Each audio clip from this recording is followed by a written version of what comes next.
Baik, mari kita lanjutkan dengan membahas topik terakhir yaitu mengenai sejarah singkat dari deep learning. Jadi walaupun deep learning baru sekitar 5 tahun ini meningkat popularitasnya, namun deep learning ini sebenarnya sudah cukup lama. Ya, jadi bisa dikatakan bahwa sejarah deep learning itu sudah cukup panjang, namun deep learning ini memiliki nama-nama yang populer sebelumnya. Ya, jadi sebelumnya itu namanya bukan deep learning.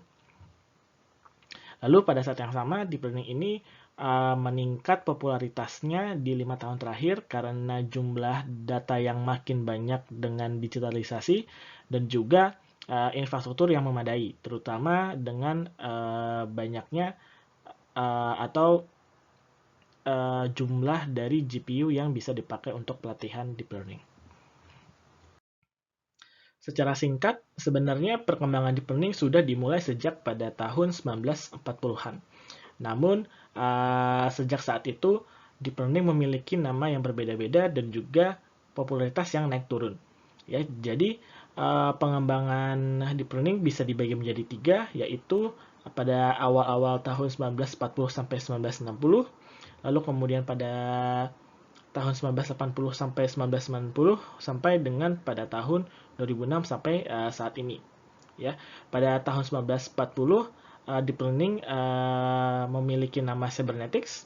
Ya, pada tahun 1980 sampai 1990 nama yang populer untuk deep learning adalah connectionism and neural networks. Ya, lalu sedangkan pada tahun 2006 mulai menggunakan nama deep learning. Jadi di gelombang pertama, deep learning itu sebenarnya hanyalah sebuah simple linear model, ya, yang mana perkembangannya juga dimotivasi berdasarkan neuroscientific perspective. Jadi model yang paling simple pada saat itu adalah perceptron, ya, yang dikembangkan oleh Rosenblatt pada tahun 1958 sampai 1962. Salah satu limitasi dari model yang sangat simpel ini adalah tidak bisa melakukan representasi terhadap fungsi XOR.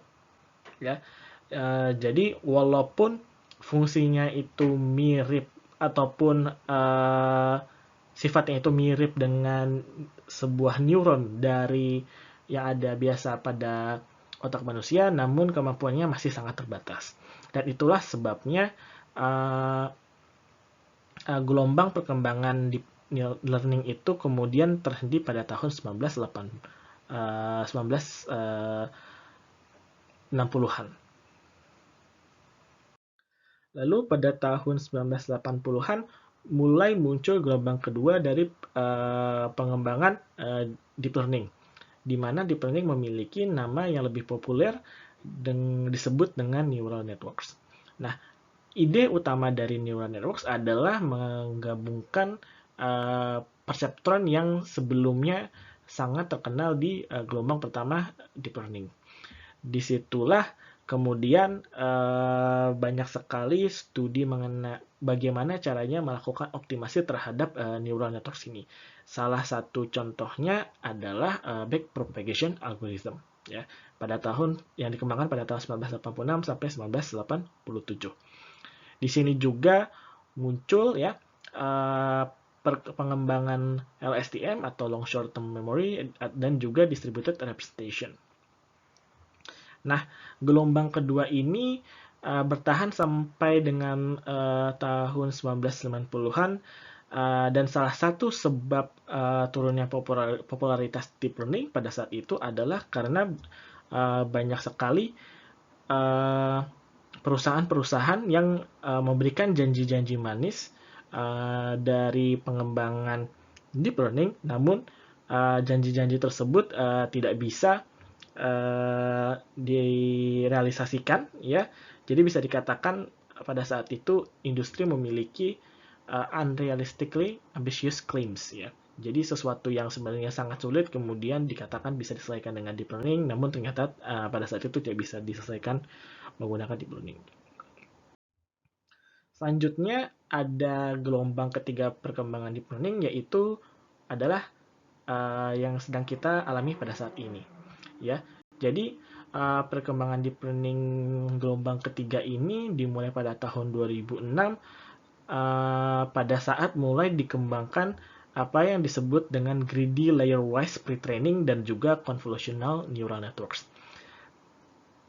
Di sini topik utama dari deep learning yang ada pada saat ini adalah representation learning, terutama hierarchical representation learning, di mana sebuah model deep learning itu tidak hanya melakukan ekstraksi fitur di satu level, tapi melakukan ekstraksi representasi fitur atau representation learning di berbagai banyak level untuk mendapatkan abstract representation